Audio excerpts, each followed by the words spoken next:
კაი სალამი. ახალი სტატივი მაქვს.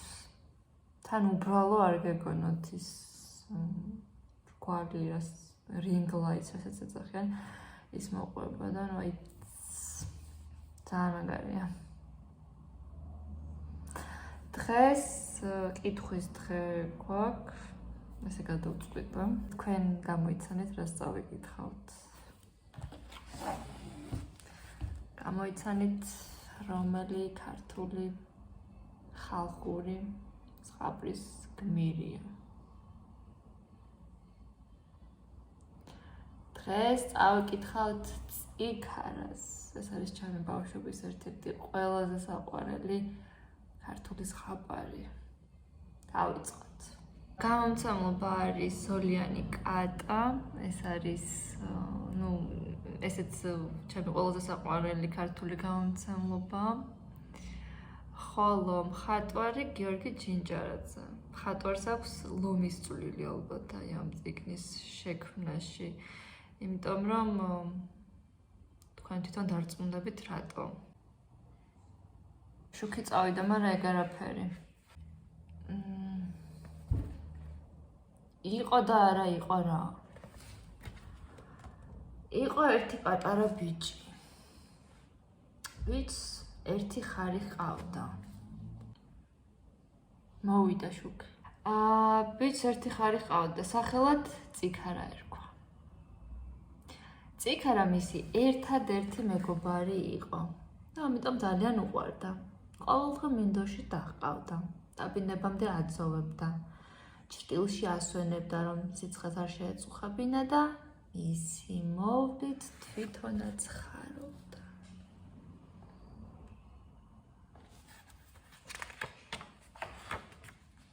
ბიჭი მამასთან და დედინაცვალთან ერთად ცხოვრობდა. დედინაცვალი ერთი ავი და ბოროტი ქალი იყო. ბიჭი არ უყვარდა. ცუდად ექცეოდა და მის თავიდან მოშორებაზე ფიქრობდა. ბოლოს გადაწყვიტა. თუ ქმარს ხარს დავაკვლევინებ, ბიჭი დარც გადაყვება და ამ გზით ორივეს თავიდან მოვიშორება. ამიტომ ავადმყოფობა მოიმიზეზა და ქმარს უთხრა. წიქარას დაკulis გარდა არაფერი მიშველის. მამა დააყონდა. მაგრამ რა უნდა ეკნა და წიქარას აკლა გადაწყვიტა. ეს ამბავი რომ გაიგო, ბიჭი ძალიან დადარდიანდა. მამასთან მივიდა და სთხოვა. წავალ წიქარას, წყალს მაინც დავალებინება. ნახეთ, რა მშვენიერია. წაიყვანა წიქარა წყალზე, ასმევს წყალს და ტირის. რა გატირებს ჩემო მეგობარო, რაზე დაღონებულ ხარო? ბიჭმა მიიხედ მოიხედა. ეგონა მომესმაო. შეშინებული დიდხანს გონს ვერ მოსულიყო. ბოლოს მიხვდა, რომ თავისი წიქარა ელაპარაკებოდა. დაკლას გიპირებენ, ჩემო წიქარა, დაკლასო. მიუგო ბიჭმა. ვიცი, ჩემო მეგობარო, მაგრამ არ ჩემ მოგელის კარგი დღე. წადი, წამოიღე ერთი სალესი ქვა, ერთი სარკე. ერთი სავარცხელი. ზურგზე შემაჯექი და გავიპაროთო. ბიჭმა მოიტანა ყველაფერი. წიქარამ შეისვა ბიჭის ზურგზე და გაქუსლეს. ნახეთ. დედინაცვალმა წიქარას და ბიჭის გაქცევის ამბავი რომ გაიგო, საშინლად გაბრაზდა. ერთი წყეული ტახი ყავდა, იმას შეაჯდა და გამოედევნა. მირბის წიქარა მიარბენინებს პატარა მეგობარს, მის ძევს ეშვება ლესილი ტახი, ის არის უნდა დაეციოს, რომ წიქარამ უთხრა ბიჭს. რაღაცელი მეგობარო, სიკვდილი თვალწინ გიდგას, სარკე გადააგდო. გადააგდო ბიჭმა სარკე და უცბად გაჩნდა უზარმაზარი ზღვა. აი ეგ ზღვა არის აქ დახატული, ნახეთ. ღელავს სხვა შაბათ სიკვდილს უქადის ყველას, მაგრამ ტახი არ ეპუება ზვირთების ცემას და მაინც მიცურავს. სანამ ტახი ზღვას გადაცურავდა, წიქარამ და მისმა მეგობარმა დიდი გზა გაიარეს. ბოლოს წყლიდან ტახმაც გამოაღწია. და მე რა მოხდა? ნახეთ რა მშვენიერია. წიქარამ უთხრა ბიჭს, უკან გაიხედე, აბა მოგდებს ტახი თუ არაო? გაიხედა ბიჭმა. შორს ბუზის ოდერად რაღაც მოჩანსო. უთხრა წიქარამ. ეგ ტახი და შენი დედინაცვალი არიანო. მიუგო ხარმა. მირბის წიქარა მიაქროლებს ბიჭს, მისდევს ტახი, ცოტაც და დაეწევათ. გადააგდა სავარცხელიო. შესახა ბიჭს წიქარამ. გადააგდო ბიჭმა სავარცხელი და უცბად ისეთი უდაბური ტყე გაჩნდა, თაგვი კუც ვერ მოიქნევდა. აი ეგ ტყე არის ახლა უგნახეთ. ძალიან მაგარი. ჭრა ეშვებით ტახმა ტყე ჭრა და გავიდა. მირბის ხარი მიაქროლებს ბიჭს, დიდი გზა გაიარეს. ბიჭმა უკან მოიხედა. შორს ისევ დაინახა ტახი. ცოტაც და ტახი წიქარას დაეწევა. მაგრამ გადააგდო ბიჭმა სალესი ქვა და წინ თვალუწვდენელი კლდე აღიმართა. ჭრის ტახი, ჭრის რაც ძალი და ღონე აქვს კლდეში საფეხურებს და ადის ზემოთ. შუამდე რომ მივიდა, დაუსხდა ფეხი, უფსხულში გადაიჩეხა და დედინაცვალიც თან ჩაიყოლა. წიქარა და ბიჭი სამშვიდობოს გავიდნენ. ხარმა მეგობარი ტრიალ მინდორზე გაიყვანა. იქ ერთი ალვის ხე იდგა. შესვა ხეზე და მისცა ორი სალამური. ერთი საჭირო არამო, მეორე სალხინა და უთხრა. მე წავალ მინდვრად, ბალახს მოვცავ და ვირჩენ თავს. შენ აქ იყავი, თუ რამე გაგიჭირდეს, საჭირო არამო სალამური და უკარი და მაშინვე აქ გავიჩნდები. თუ მოგშივდება, სალხინო სალამური და უკარი, საჭმელსაც ის მოკიტას და სასმელსაც. დაემშვიდობა წიქარა ბიჭს და წავიდა. ბიჭი დასახლდა ალვის ხეზე და უკრავდა სალხინო სალამურს.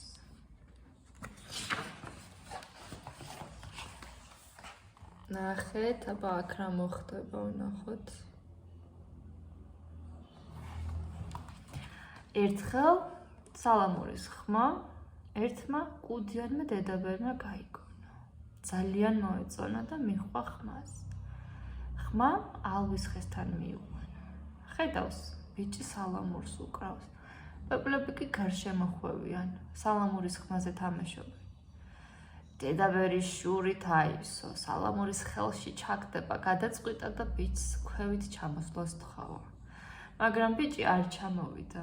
წიქარასკენ იყო გაფრთხილებული, ხიდან არ ჩამოსულიყო. მაშინ დედაბერი ხელმწიფესთან წავიდა და ბიჭსა და მის სალამურებზე უამბო.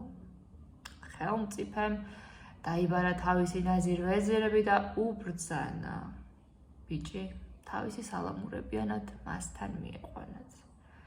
დედაბერი ისევ დაბრუნდა ხესთან და თან ერთი თხა წაიყვანა. ბიჭს ასწახა.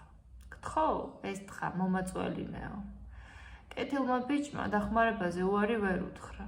ხიდან რომ ჩამოვიდა, დედაბერმა ჯადოთი გააფრთხა და დააძინა. მძინარე ბიჭი ხელმწიფის ვეზირებმა წაიყვანეს და 9 კლიტულში ჩასვეს.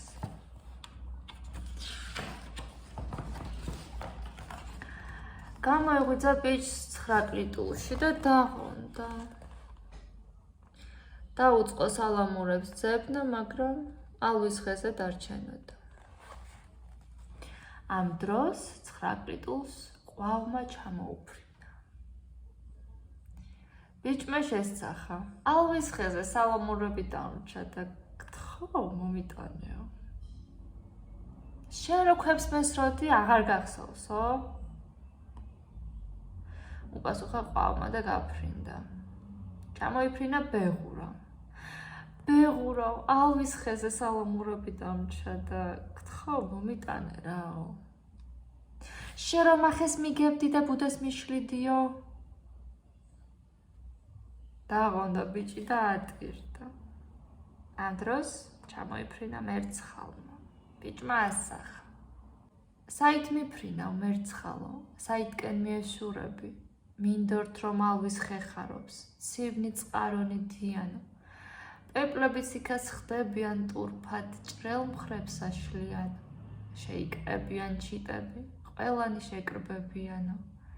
წიქარაც იმათან მიდის, იქ დაინახავ, ღვთიანო. სალამურები ციქარის, უჩემოთ დალპებიანო. გაფრინდი, აქ მომიტანე, ჩემო ლამაზო მხრიანო. შეეწოდა მერცხალს ბიჭი. ისეთი ლექსი მიუძღვა. გაფრინდა და მოუტანა სალამურები. დაუკრა ბიჭმა საჭირო რამაც სალამური.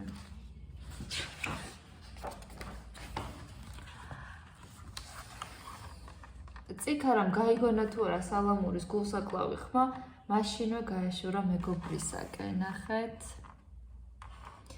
გააფთრებული ეცარქებით ცხრეკლიტულის კარს დაუწყო მტრევა.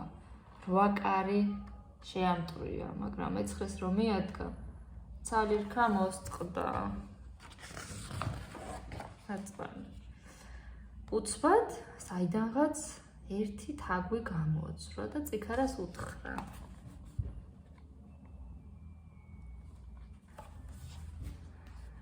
წიქარას უთხრა, რას მომცემ, რქა რომ მოგიყვანო, შენ სიცოცხლეს გასწირავო?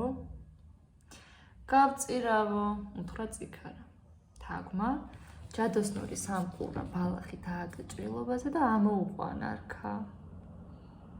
ეცა წიქარა და შელეწა მეცხრე კარიც. შევიდა ბიჭთან, შეისვა ზურგსა და გაეშურა ალვის ხისაკენ. ბიჭი რომ სამშვიდობოს გაიყვანა, თაგვიც იქვე გაჩნდა და წიქარას უთხრა. პირობის შესრულების დრო მოვიდაო. ბიჭი ატირდა და თაგვს შეევედრა. ოღონდ, ჩემს მეგობარს სიცოცხლესნო წაართმევ და მე მომკალიო. თაგვმა უთხრა, თქვენაირი მეგობრები ჯერ არ მინახავს, ამიტომ აღარ გთხოვ პირობის შესრულებასო. ეს თქვა თუ არა, მაშინვე გაქრა თაგვი.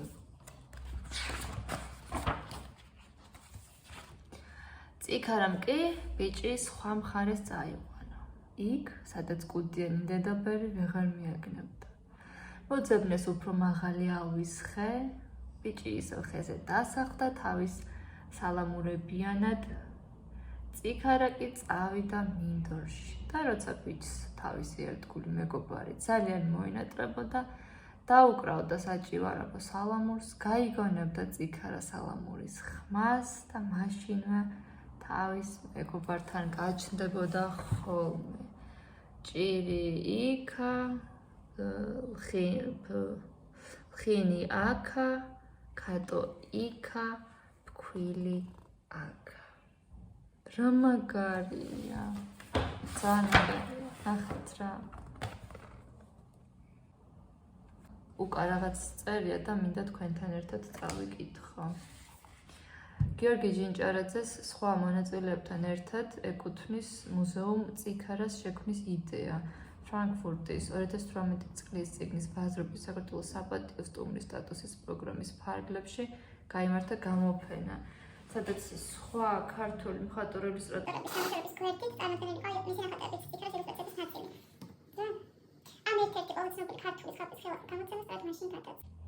ხო მე მგონი ნანახი მაგას გამოფენა თბილისში იყო ერთი რაღაც წიქარას თემაზე და სამბეჭდავი გამოფენა იყო კი.